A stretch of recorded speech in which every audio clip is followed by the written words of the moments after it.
Donc, bonjour à toutes et à tous. Nous vous souhaitons la bienvenue à l'événement cet après-midi avec Moyra Davey et Elisabeth Lebovici,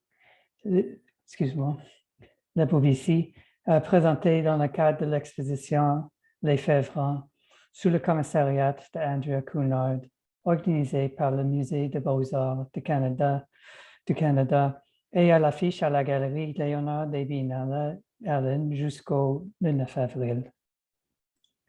Mon nom est Robin Simpson et je suis le coordinateur des programmes publics éducatifs à la galerie, ici à l'Université Concordia à Montréal. Nous aimerions commencer par reconnaître que l'Université Concordia est située en territoire autochtone non cédé et que la nation Kanien'kehá:ka est gardienne des terres et des eaux sur lesquelles nous nous réunissons. C'est dans le respect des liens avec le passé, le présent et l'avenir que nous continuerons d'entretenir des relations avec les divers peuples autochtones et autres groupes qui résident à Tiohtià:ke, Montréal. Une note sur le protocole de l'événement aujourd'hui. Nous vous demandons de garder votre micro fermé pendant la conversation. La conversation serait suivie par une période de questions dans laquelle vous êtes toutes et tous invités à participer. Note que l'événement déroulera en anglais. Toutefois, soyez à l'aise de poser vos questions dans la langue de votre choix, soit à vive voix ou de les taper dans le chat, et nous pouvons les traduire. Alors, je vous offre une courte introduction à Moyra et Elisabeth, ceci adapté de leur biographie que vous pouvez trouver sur notre site web. Le travail artistique de Moyra Davey allie photographie, art vidéo et écriture. Davey a exposé ses œuvres aux quatre coins de la planète et a pris part au biennale de Whitney, Sao Paulo, Montréal et Toronto, ainsi que Documentaire 14 à Athens et à Kassel. Elle a également signé de nombreux livres, dont récemment un recueil d'essais, Index Cards, et The Shabbiness of Beauty, en collaboration avec la succession de Peter Hoosier. Ces œuvres sont conservées dans de nombreuses collections publiques, y compris au Museum of Modern Art et au Metropolitan Museum of Art à New York, au Musée des Beaux-Arts du Canada à Ottawa et au Tate Modern à Londres.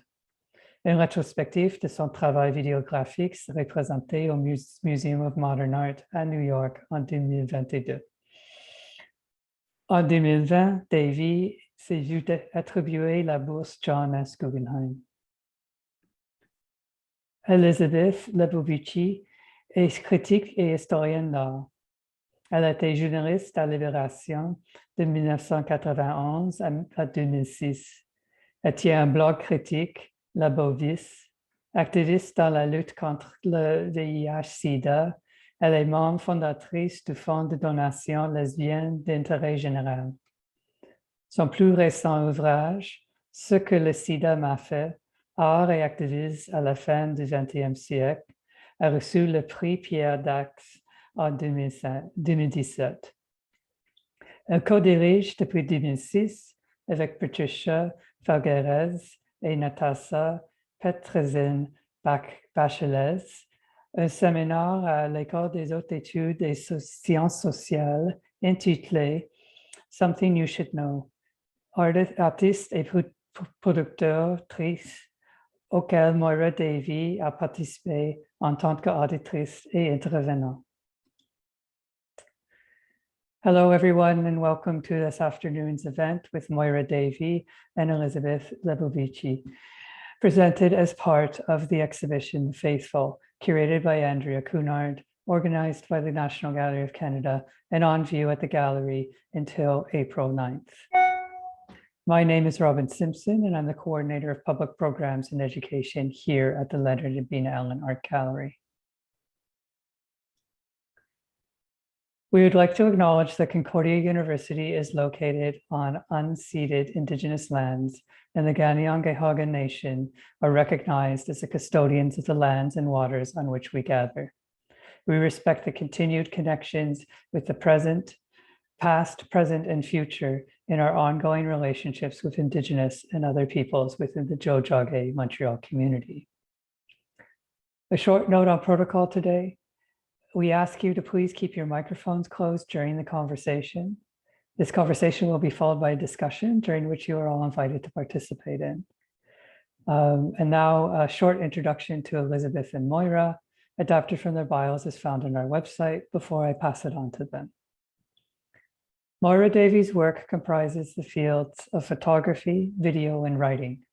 Davey has exhibited widely and participated in the Whitney, Sao Paulo, Montreal, and Toronto biennials, as well as Documenta 14 in Athens and Kassel. She has authored numerous books, most recently an essay collection, index cards, and The Shabbiness of Beauty, in collaboration with the estate of Peter Hujar.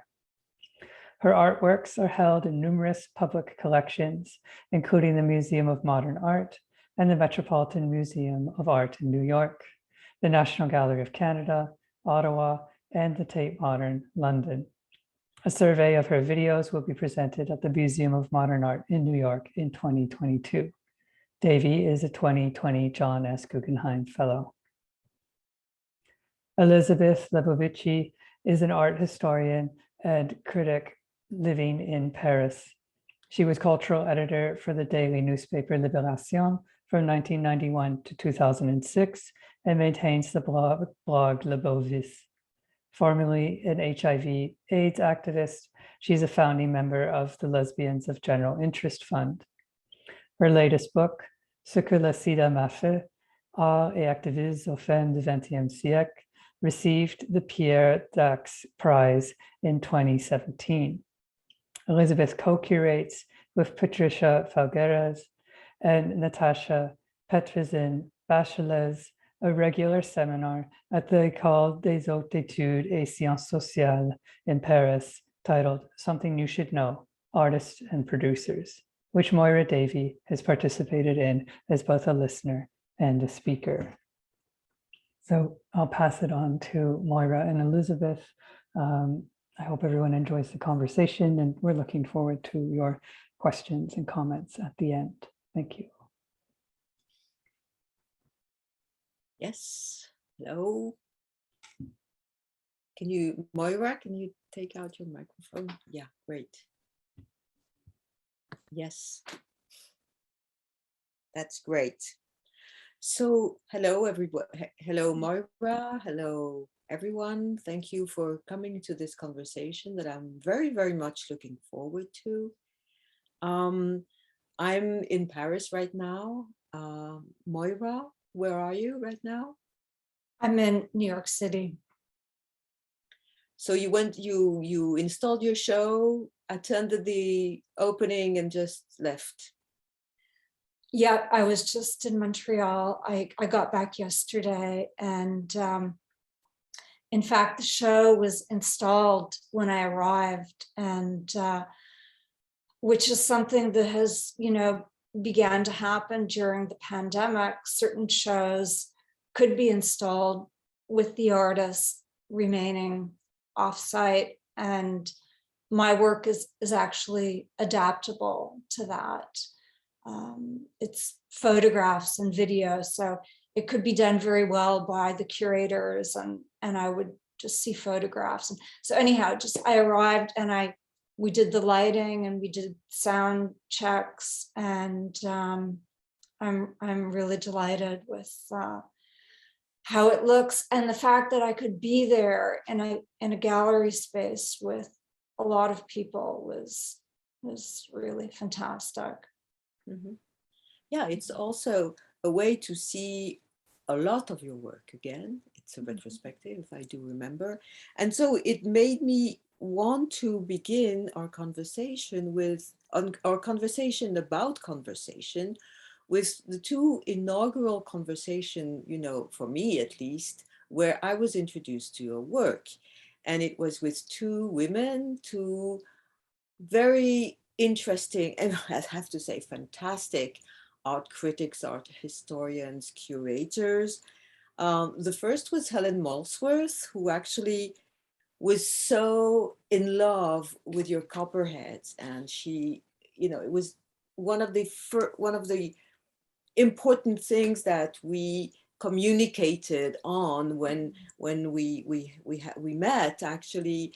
And I remember at that time I was preparing a show with Caroline Bourgeois on money, and of course suddenly the copperheads came in, and where it was an obsession actually for us.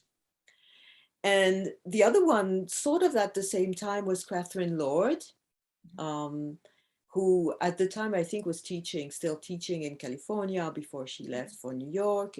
Also a fantastic artist, art historian, art writer. I don't know exactly. It's exactly like your own practice. You don't know exactly in what type of discipline you would have to categorize them. But then it's not the problem, because they actually blur those systems as you do.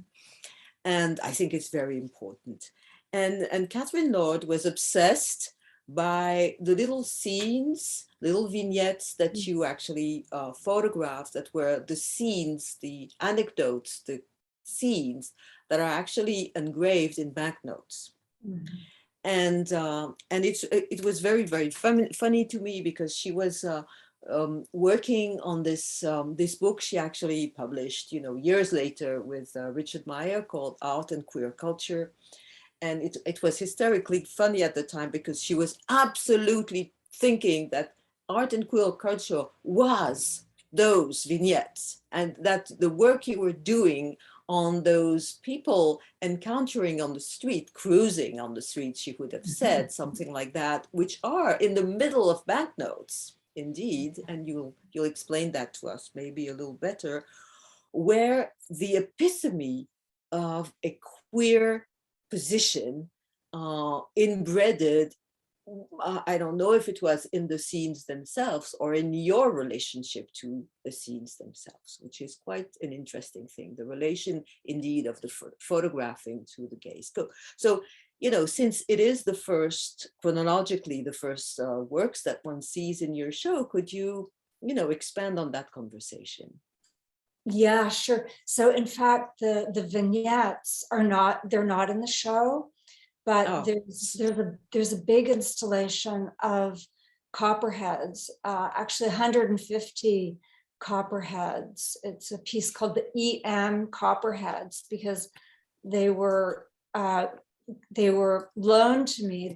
The actual pennies were loaned to me by Edward Mapplethorpe, who used to live in my building, and for years had been telling me, I have an incredible collection of filthy pennies, and I would like to show it to you. And I'd be happy if you would photograph them. And eventually he did. And in fact, they were incredible specimens of, totally degraded coins. And so I made that piece, and it's a kind of revisiting of the first copperheads that I did around 1989, 1990. Those ones I printed small. They were 8 by 10 inches. These ones are bigger. They're 12 by 18 inches, 30 by, what is it? I forgot what it is in centimeters. I'm sorry. But anyhow, they're, and these ones have been folded and sent through the mail, which is something that I began doing around 2009. It was a new way of working for me with the photographs. So you see a detail here of that piece. You see address labels, stamps, postage stamps, and then the tape is what's used to seal the package, which ends up being letter size, and the tape keeps it closed. But then when you open it up, the tape creates this pattern on the surface, this kind of formal pattern on the surface of the image, which is something I only discovered through the process of mailing these. And then once I saw that happening, I, started to use it, very intentionally, the tape. Yeah, the thing about the cruising and the vignettes is it is an interpretation that I've actually never heard, but in fact, it's pretty delightful to me, because when I think it's totally something that one could imagine or project onto those little figures. They're all from the $10 bill, as it was in the 1990s. They've since changed it, and I think they removed those little figures actually. And the Model T Ford cars, I think they're gone now. That's interesting. Too queer. Yeah. No, it's true, because with your photographs, one could actually see that there was actually things happening, people strolling in the streets of these little vignettes of the money, and and maybe a kind of something that was more mysterious about them than actually the money exchange, and that's also very interesting, I think. Yeah, they were definitely mysterious at first. Like, people had no idea where. I mean, on the $10 bill, they were nearly invisible. So it was a revelation to a lot of people that these little figures were there, these little cars from like 1929. It was a surprise, I think. Yeah. What is really interesting, and since this beginnings, I would say, the copperheads, those little vignettes, you address photography. You address photography. You address the uses of photography. What is photography made for? Is it made to be? I mean, somewhat. Is it made to be printed or not? And through the copperheads, through the way you show them here, which is showing them in their printed on paper, then sent to somebody else, as a kind of entering in communication with somebody else. You situate exactly a kind of use of photography, which is indeed to make links, to be part of a sending and receiving process of communication. It's really interesting. And what is really interesting also in those works is that, copper plates are indeed, and the materiality of your photographs shows indeed how much they are altered, how much they are in a way compressed to be in the image. And so this whole idea of pressing, printing, the imprint of time, the imprint of alteration,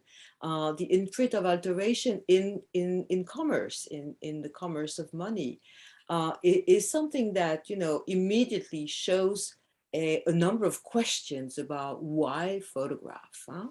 Mm-hmm. Mm-hmm. Yeah, they. Chris Kraus actually called those folded photographs giant postcards, which is I always thought was a very apt description of the way they function and the way they came to function for me. I had actually kind of grown weary of photography like around 2003, and I had decided, I didn't know where to go next. Like, I felt like I kind of reached an impasse. So I decided I was going to take a break and write and work in video. And that's really when the writing and the video processes began. And it was that process of folding and mailing that, like 5 years later, that brought me back to photography and kind of, you know, made me excited about photography again. The idea that I could just treat the photograph like the piece of paper that it is, and you know, write on it, fold it up, put it in the mail, bring in this element of uncertainty, you know, whether or not this envelope is going to reach its destination, all those kinds of things. And also knowing that the person receiving it is going to have this experience of opening it and discovering an image. All of that just kind of opened up the medium for me again. And I felt like there were all these possibilities for ways that I could work with the photograph again. Yeah. Yeah, as you said, it's also opening all these possibilities of time, which suddenly unfolds in front of you. The idea that you're sending something, and as you said, that could maybe not arrive to the person to whom it's sent, but also the fact that you know that it's always going to be a bit late in relation to what you've been making. Yeah. So the exhibition at this at Concordia has many examples of the folded photographs. It has, in that same room with the copperheads, there's a piece called Trust Me, which is a collaboration that I did with the writer Lynn Tillman. And maybe we're going to see that. Yeah, maybe Robin has an image of that. It was, we agreed, you know, to do a piece together. I read her novel, American Genius, a comedy. I picked up on all, you know, certain themes from the novel. One of them was skin, actually, the sort of the fragility of skin. The protagonist has very delicate skin, and those are actually all of the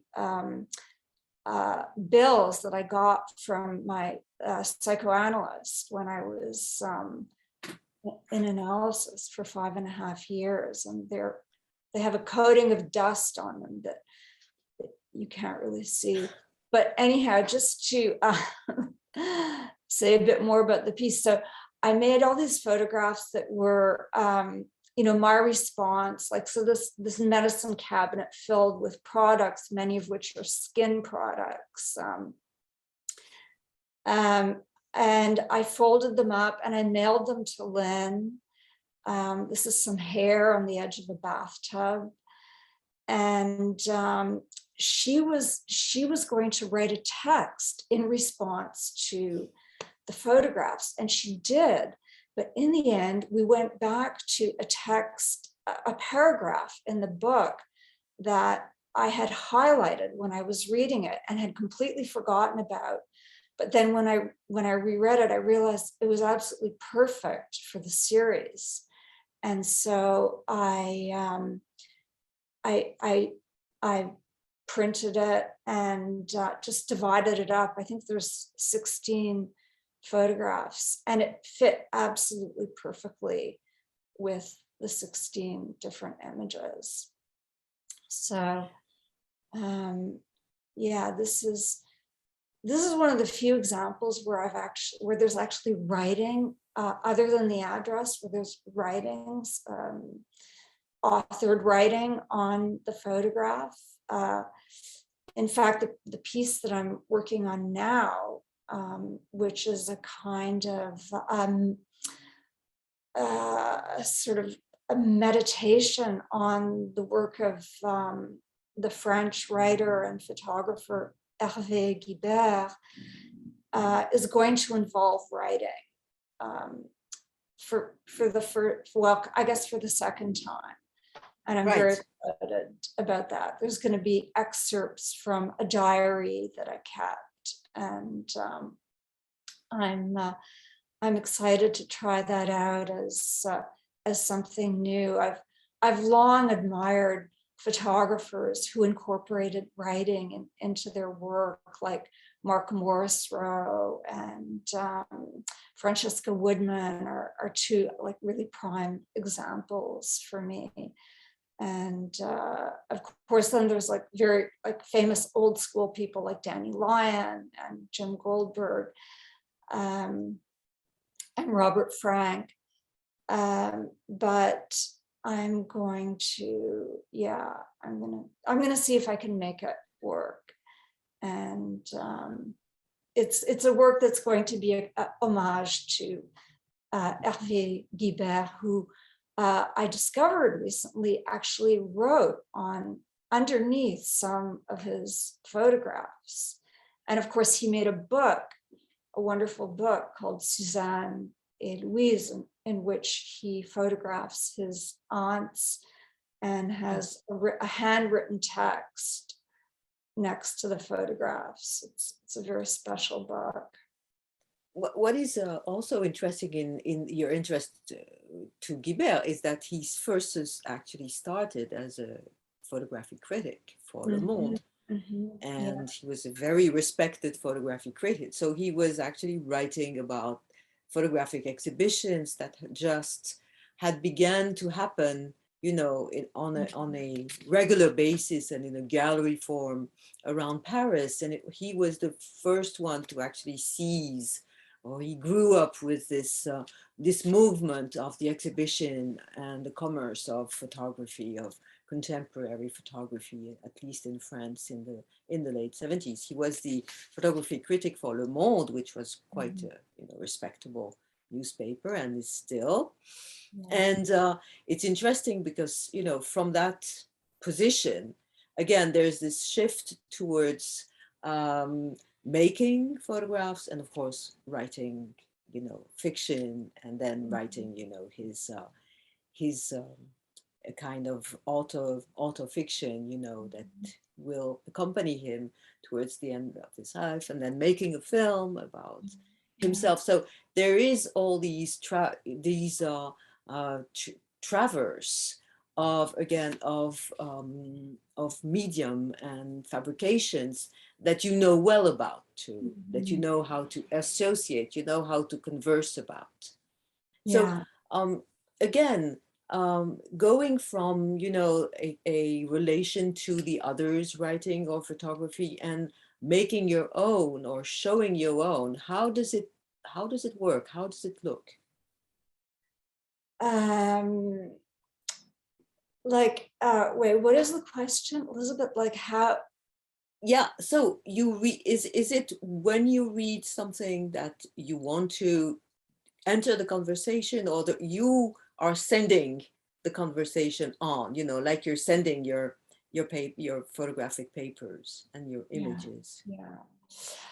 I mean, it works in different ways in terms of like how I'm in conversation with different artists and writers. Sometimes I actually think of myself as channeling the work of an artist. Like in the case of Peter Hoosier, I felt like I was channeling his work. Derek Jarman, one could say that. Chantal Ackerman, Julia Margaret Cameron, the 19th century portraitist. At one point, I actually felt like I was channeling her portraits of children. Now working with Guibert, it's really, it's incredibly rich because he was prodigious, like in terms of, you know, his fiction writing, his critical writing, his photographs, his film. He was really, you know, quite. He was an extraordinary artist and author, and over the years I've just immersed myself in his writing. I've read his diaries, I've read his novels, his nonfiction. I've looked at his photographs, and it's really a challenge when, you know, with any of these great artists, like how do you you know, if you're invited to make a work in response to their oeuvre, it's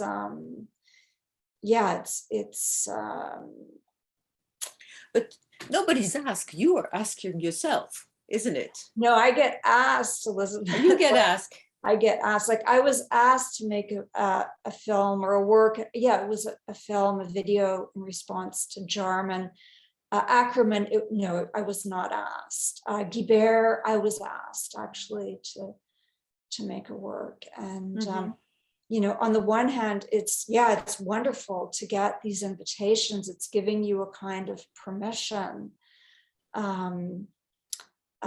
Hoosier, I was actually asked to curate a show of his work and my work, but it's intimidating at the same time. And yeah, you want to rise to the occasion, and you want to you know, you're making your work, but it's also a homage to these other artists that you feel very, very close to. How would you translate this word homage? You know, there's no word in English. I always use that word. It's very commonly used. Dedication. I'm trying to challenge you about the use of that word, you know. Yeah. No, it's a good question, and I'm totally drawing a blank right now, but that's okay. Okay, so I know that, you know, I told you many times that there is a kind of, what is really interesting is that your work is part also of a rereading of a certain number of works. So I guess the homage is there, you know, it's what it involves, what by making your work involves others to actually being called to, you know, this and this and this writer. And for instance, it's really interesting, you know, you made me actually read Guibert, who was, when he published his diaries, his autofictions, tribute. Yeah, good answer. It's a tribute. But it's a tribute in the other sense of it. It's a tribute, which is that, you know, something is going back to the audience. And what is going back to the audience is really the desire to reassess their, you know, thinking about such and such author. For instance, relating to Guibert, you know, he had this very, very bad reputation. One of outing Michel Foucault's AIDS, which nobody did, or people did a lot, but nobody, you know, officially did in a book like he did. And at the time he did it, at least. And then the other problem with him was that, you know, AIDS, the people who were, you know, involved into AIDS activism really didn't like the way Guibert was really making this kind of causal relationship between queerness or homosexuality or gayness and AIDS. You know, the idea that, you know, there was, and he does that many times in his book, you know, the kind of, you know, being a homosexual is being doomed, and, you know, it's the call. I mean, there is this kind of causal link that one made at the time. And when you reread Guibert, you understand it's a little bit more complicated. But at the time, so everybody was really annoyed with that and very angry against Guibert. But through the show that you actually made for Calicune Gallery, if I do remember, in New York, I want to talk about this gallery, but because it exists no more. And, you know, maybe we could also have in the conversation American Fine Arts, where you actually showed, you know, the first years of your photography, which is also a defunct gallery in New York. I mean, that's also maybe very interesting to recall the presence of these people in your work. But anyways, and so when you went back to Guibert in that show, I think it was really a turning point. And Guibert was since then has been republished in France, published again, and people have been studying his work differently. And so there's another crowd of people younger crowd of people who've been reading Guibert in a really much more interesting way than the way we actually did at the time. So I guess that idea of tribute is also linking us to many other people. Mm-hmm, mm-hmm. I just got a text from Jason, my partner, and he said homage is perhaps also collaboration with the dead. Would be very good, yeah, another way of thinking about it. Those shows at Callicoon were Jason and I were doing those together, actually curating those together. One was a show around the work of Guibert with different artists, and then another one was just simply Guibert's work. Yeah, and I mean, yeah, and there's so many really good translations in English now of his writing, and I think like the diaries are just like, it's really a magnificent translation by Nathanael. Nathanael, yeah. So that's, yeah, I think. To whom we should pay tribute here. Yes, absolutely. Yeah. I think it's important. And to Nightboat Books, who published it. Nightboat and Callicoon are very close. Yeah, exactly.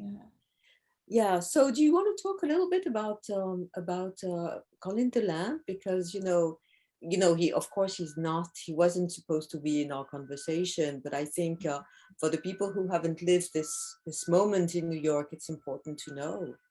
Yeah. So he had a gallery that was like no other American fine arts. I was introduced to it when I moved to New York in 1988. Actually via Mark Dion, who is a friend and was showing there. Yeah, I mean, he was showing some of the most innovative and critical work of the 90s, and he was a total kind of maverick as an art dealer and as a personality. And I ended up having, I think I had 4 shows there over a period of about 10 years. I always thought of myself as an outlier in his gallery. Like most of the people showing there had some kind of relation to, like people like Andrea Fraser and, just like critical art practice, institutional critique was, like a very kind of, something that a lot of his artists had in common. My work had nothing to do with that. So yeah, I always kind of wondered why I was with his gallery, even though I adored him as a person, and his partner, Pat Hearn, as well. I was very, I felt very lucky to be part of the gallery. He was a huge presence in New York, and the gallery had many different incarnations, and Mhm. but he showed many really terrific artists. Talking about artist shows and not having shows, how did you encounter Peter Hoosier's work, and why are you doing a tribute now, Mm-hmm. or So 2 years ago? So I encountered it pretty much, I think, exactly at the same time as I came to New York. My partner, Jason Simon, was like a denizen of all the used bookstores in New York. And he started finding copies of Hoosier's book, Portraits in Life and Death, which is a very rare book now. It's never been reissued. It absolutely should be. Wow. It's an incredible book. Just, the way it's structured. It has a beautiful introduction by Susan Sontag. Mm-hmm. So Jason found copies of that book, and that was my first. I'm pretty sure that was the first time I saw Hoosier's work. Then I saw his work in like Nan Goldin's show, Witnesses Against Our Vanishing. He also had a show at the Great Art Gallery a little bit later. So, and like so many artists and I think photographers in particular, he was, he was just like phenomenal. And the work is there's just so many dimensions to his work, and a lot of it was just like incredibly sexy, unbelievably sexy photographs, and many people were just drawn to this work, and so I've looked at his work for years, and I think I bought every book that came out.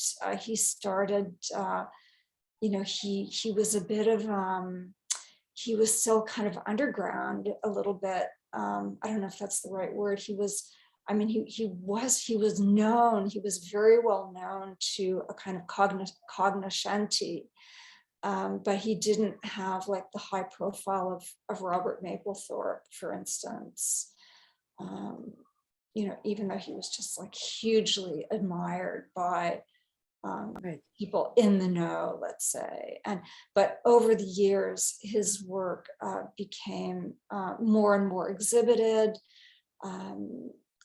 He started to have like major representation by Chelsea galleries. They were bringing out all his work and showing it.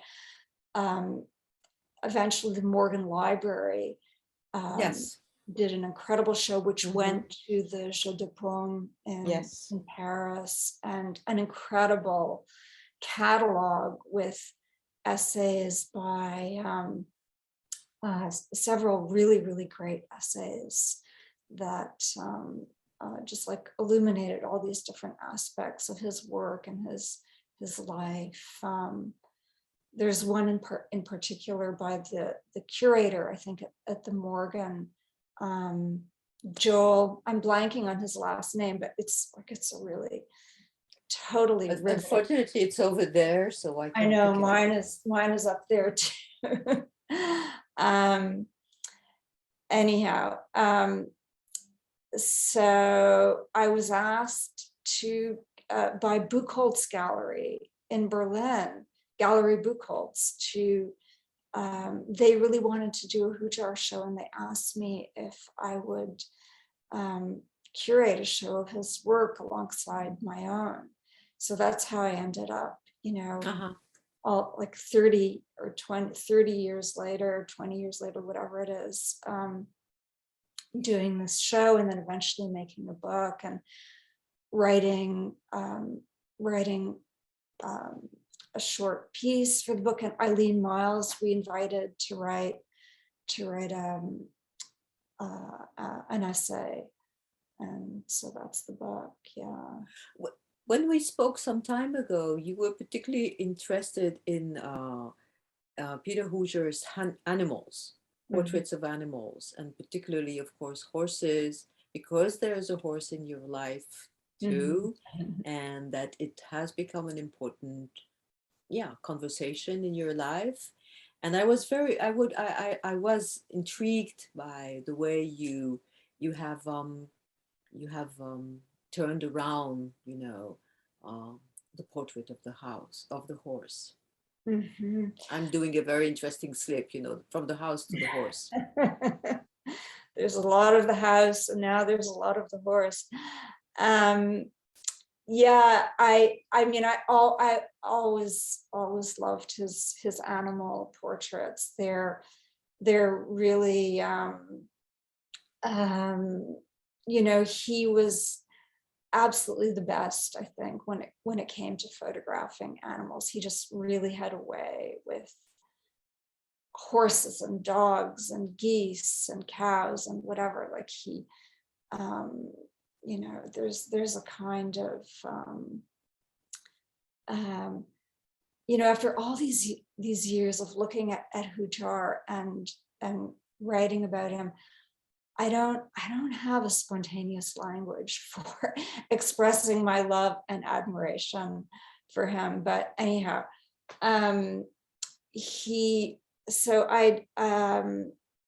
when I was putting the show together, I picked photographs of mine that go back to like a portrait I did of Mark Dion in 1986. I was basically picking images that I knew could be in dialogue with Hoosier's photographs. And then I was also making new photographs in which I was consciously channeling Hoosier. So some of the portraits of young men, my son and his friends, and then the animal, like the horse photographs. I was really thinking about him as I struggled massively to get these photographs in the dead heat of August, with flies everywhere and tormenting these poor animals. I was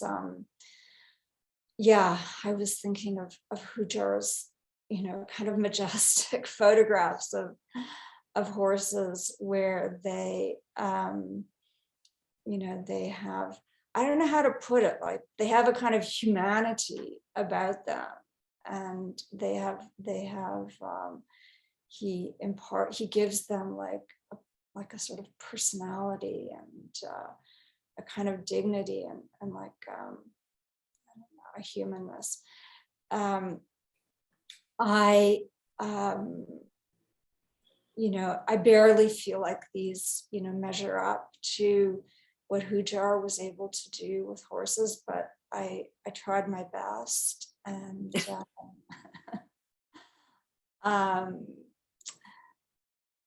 I was, I made some technical mistakes with these photographs, which he would have never done because he was, just incredibly well trained as he was trained as a studio photographer, as someone doing fashion actually for, the big magazines in New York. And he might have even worked with Alexei Brodovich, I'm not sure.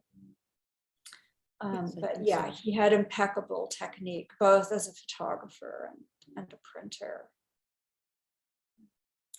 But it's what is really incredible in your photographs of horses that I see actually for the first time. Thank you so much for showing them. It's the way you don't have the same domination relationship with your subject, and suddenly the horse is photographed, but then it's also attacked by all these flies, and then there is his response. I mean, there is another type again of conversation which you are having with the horse and the horse is having with the world. Mm. Yeah. From those still photographs with my ancient Hasselblad camera, which was also sticking, and I went on to shoot the horses in video, and that's actually a much more, it's a medium that captures those animals in a completely different way, and really shows like the kind of the way that it really shows, the equine behavior. Like one of the ways that they deal with the flies is they stand head to tail, mane to tail, and they swish each other to help with the flies. And so Yes. all of that is captured in the video, which is going to be part of my next project that's in the final stages now of being edited. So yeah, so I continued to work with horses, but in video. And it's Right. And while you were dealing with the Hoosier exhibition and with your book, you were also reading a lot. And this goes back to, there's not only speaker receiver, but also reader. There's a lot of readers, and there's a lot of speakers in your images, but a lot of readers. The readers, I have an incredible love for the pictures of the readers in the subway, and they're just incredible. They're really absorbed. And I think that's while you were reflecting on Hoosier's work, you were also having this conversation with Maggie Nelson that is also a conversation, an ongoing conversation for you, isn't it? And you recently published this really gorgeous, I haven't read Maggie Nelson's book. It was just translated into French, On Freedom, I think. Yeah. And I would like to know more about these type of conversations that you're having with writers. Yeah. No, I've had several with Maggie.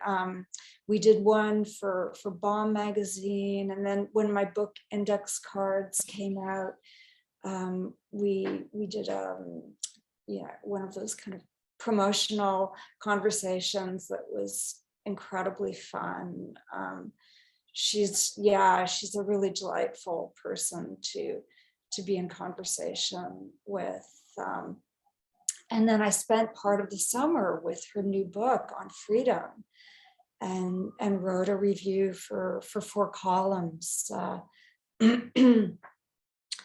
And that was an incredible experience for me, actually, because it was really a challenge for me to review it. It's a very different book, say, from the Argonauts. It's much closer to the book on art and cruelty.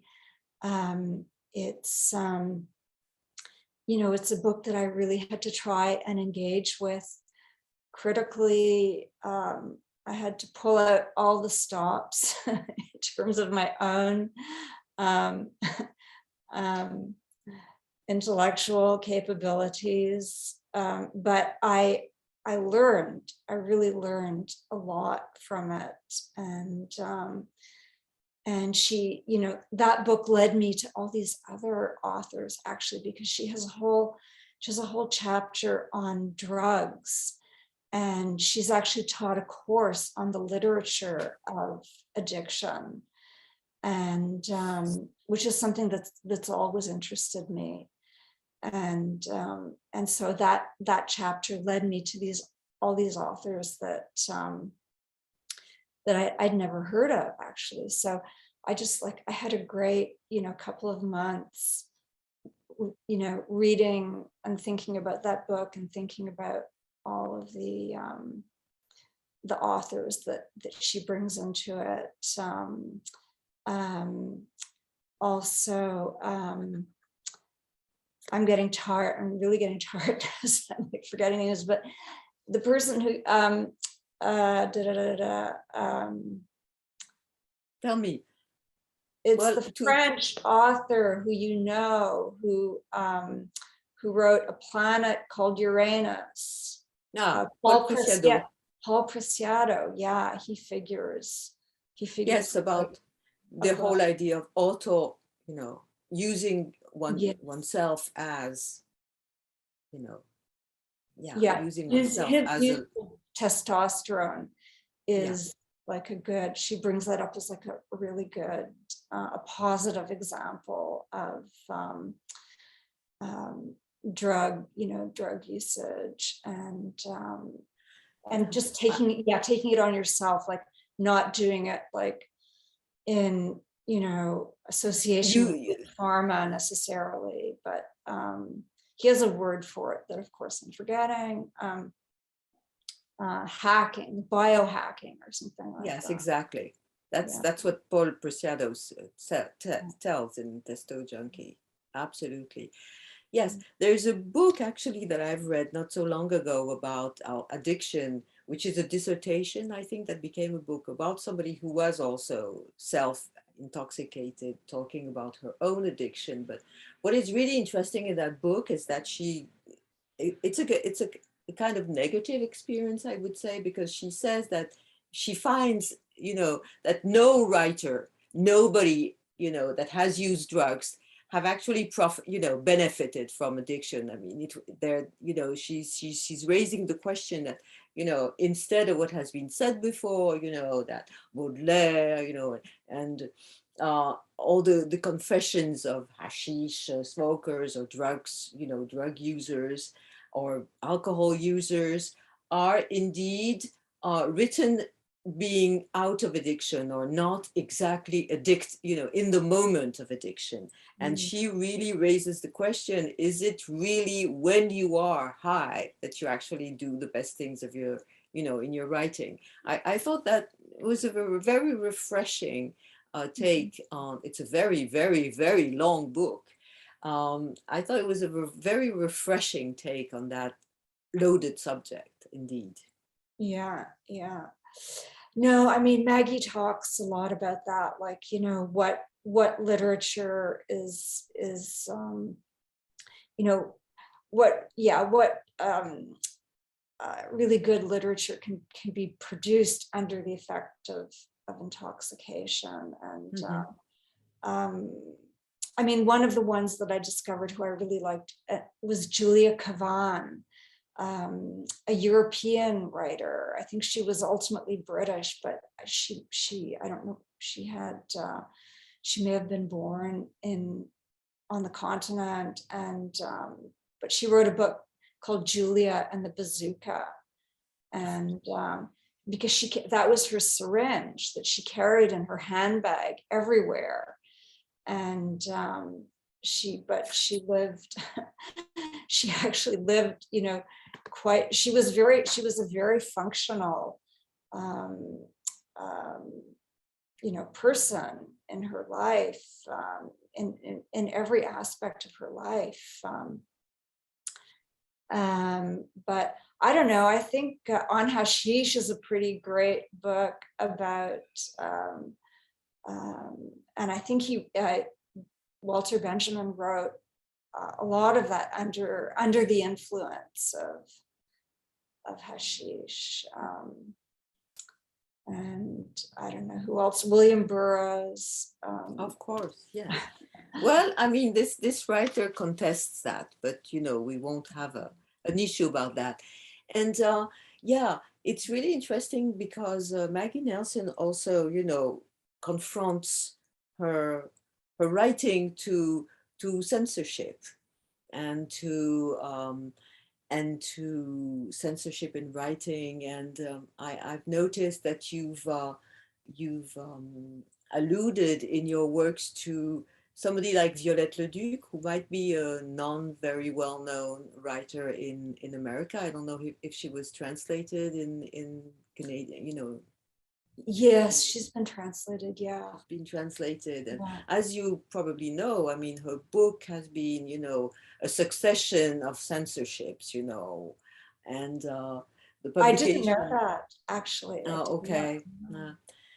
Okay, so her first book was indeed censored of all the sex scenes that Um, of her college sex scenes mm, with another woman, mm, and these were eventually published under another name a bit later, and then the book was the book was republished with the expurged spaces. I mean, it's a very, very long story of what the publishing industry might take or not at a certain moment, and the whole idea of a book being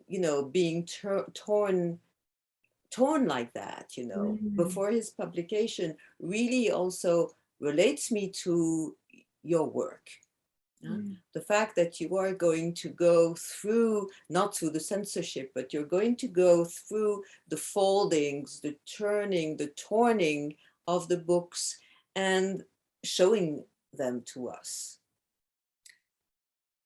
It's true that I do break a lot of my books into pieces, or at least I have. I haven't I haven't done that recently because why have I not been doing that? I mean, I used to do it so that I could read. It was so that I could read on the subway easily, so that I didn't have to carry around a big heavy book. But now, my friend Alison Strayer compared that process to a kind of cannibalism of the book, and I even made a photograph for her once that was kind of a joke of like putting the book, the ripped up book, on a dinner plate with a knife and a fork, and took a picture of it and folded it up and mailed it to her. But looking at your photographs, behind you, there is this type of unfolding, which I suddenly discovered in the printed paper. And there is something there which I would like to maybe, you comment about, or we can actually, begin by raising the questions from the audience and asking if the audience has questions, although we've just went through a very, very small part of the exhibition and of our conversation that we were supposed to talk about Hervé Guibert, what do we say, Jean Genet, your conversation with this incredible writer, activist that we discovered through you, Dali Giroux. Maybe we could end with Dali Giroux, because I think it's really important. From Mary Wollstonecraft to Dali Giroux, these women activist writers and feminist writers are very dear to you too. And maybe we might, finish our conversation through these references. Totally, and that's a really beautiful connection to make from Wollstonecraft to Dali Giroux. They were both the revolutionary thinkers in different ways. Wollstonecraft was a proto-feminist at the end of the 18th century, and Dali has a very very particular lens through which she looks at society and culture and imagines that revolution can take place, as she says, anywhere, anytime, any place, which I think is just a very beautiful and an inspiring way of thinking about how people can people can function, people can kind of break out of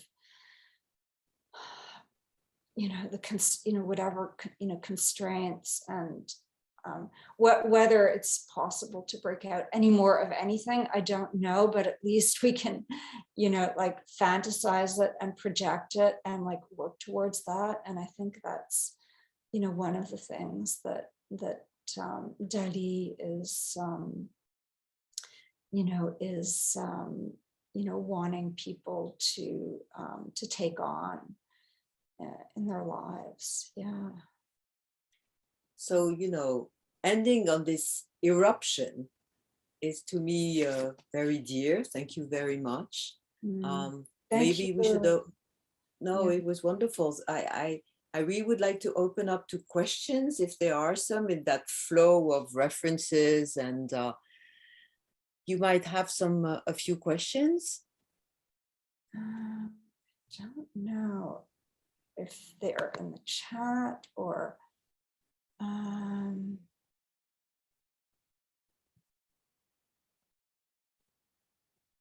I would just say that people are welcome to type your questions into the chat, or you can raise your hand and open your mic and take turns. Thank you.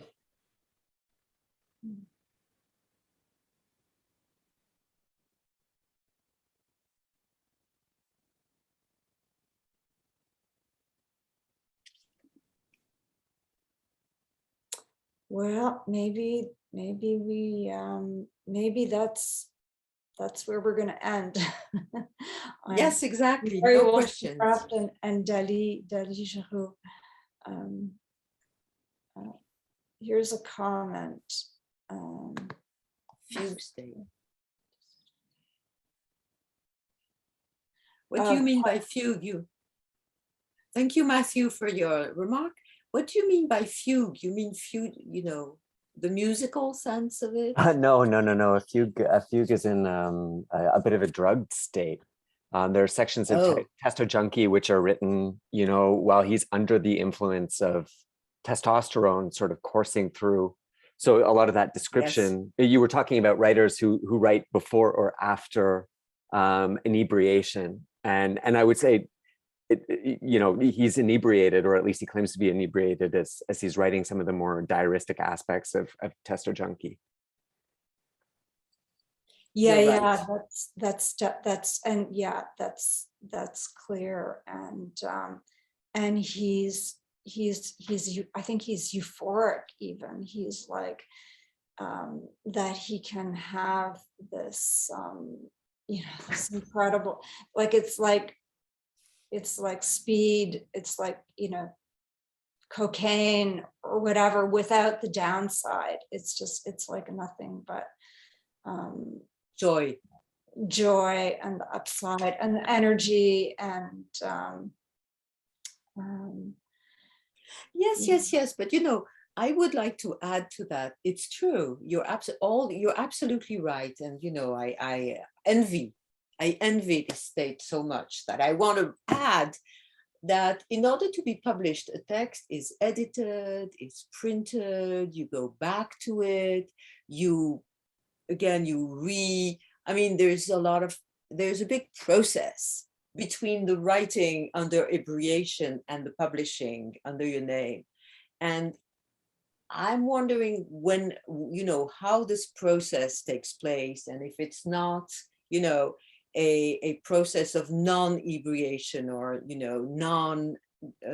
something which goes with, and which you show so well, Moyra, in your work, which is that there's not only the process of writing or taking the photograph of writing, etc., but also, everything that goes after, the alterations the mending, the amending that you actually bring. And that's what I was trying to say, that is part of the conversation. When Jason said that homage was a collaboration with the dead, I would say the conversation with the dead, it's also that alteration that you are taking into account and that you're taking as your conversation piece. And so yeah, there are many things to be probably discussed there. I don't know, it's just it's probably of jealousy because I'd love to be able to do things in whatever state I'd like to be in. Yeah, yeah. I know, I was just thinking of Duras, who drank and wrote, and she was a prodigious drinker. That's true. Let's see, there's another question here.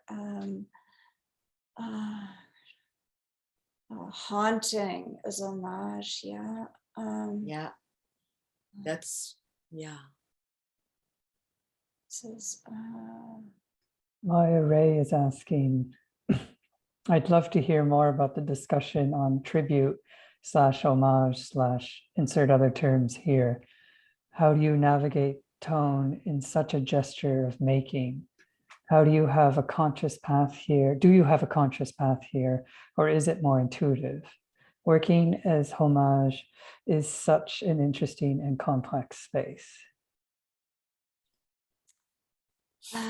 Thank you for that comment and question. I would have to say, for me, it's very much an intuitive process, and it starts with a lot of reading and research, which is all just like an enormous pleasure, and note taking, and then putting those notes into a document, and then really seeing where I can intersect with those ideas, and bring something subjective to the conversation. I feel like that's really important, that you have to digest it, and then you have to find a way to bring something new to it, something that's your own in some way, a bring a contribution that's I mean, I think it's tricky with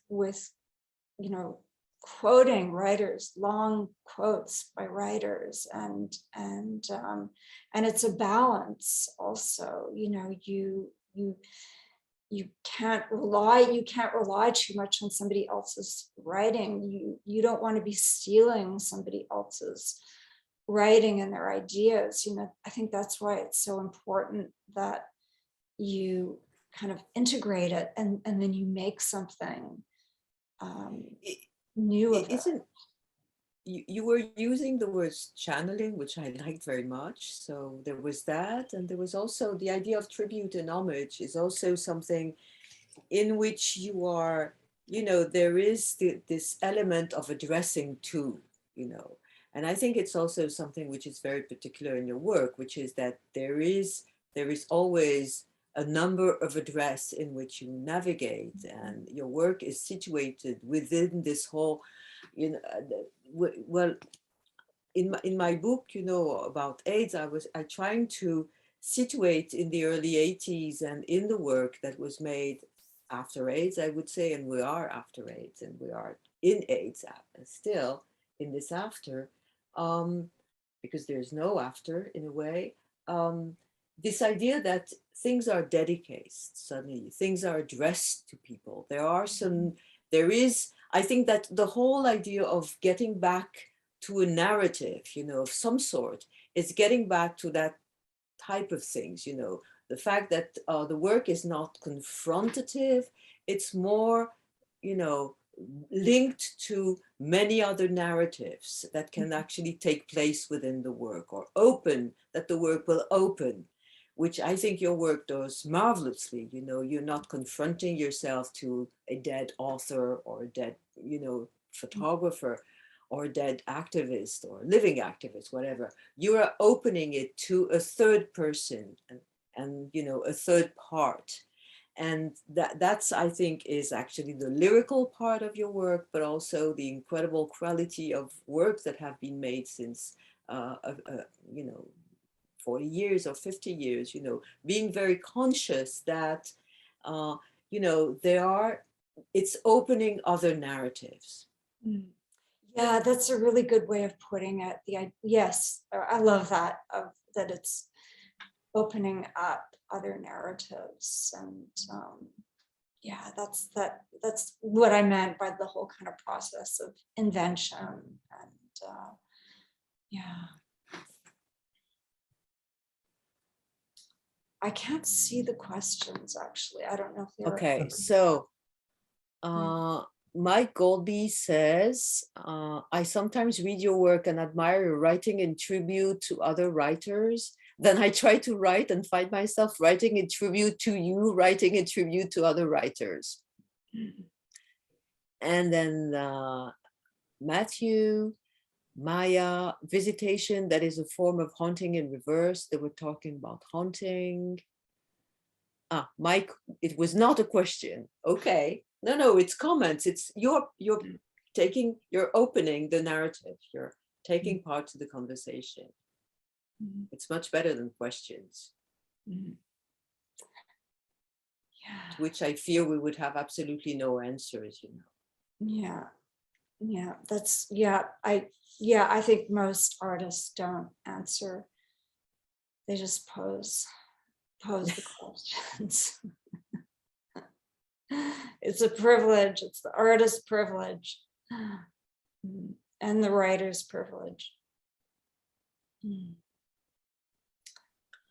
All right. Well, thank you, Elisabeth. Thank you all. Thank you, Moyra. And I'd love to see your show. It seems wonderful. Yeah. Well, there will be documentation, and you'll be able to see from it. Yeah. Maybe we should have shown part of one of your films. It would have been so interesting also, because they're also about asking questions.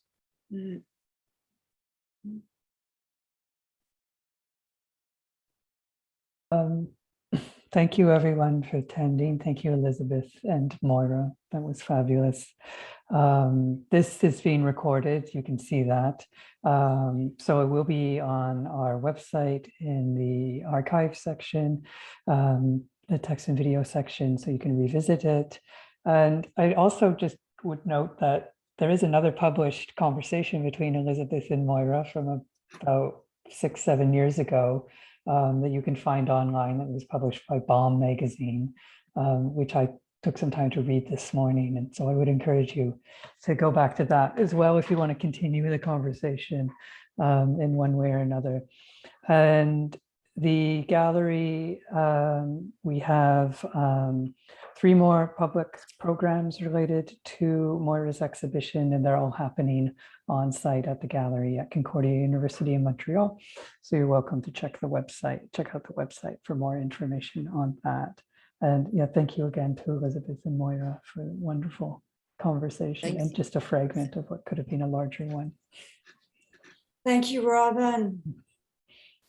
Thank you. All right. Bye-bye, everybody. Thank you for coming. Moyra and Elisabeth, do you want to stay? Oh, Moyra. Sure. Let me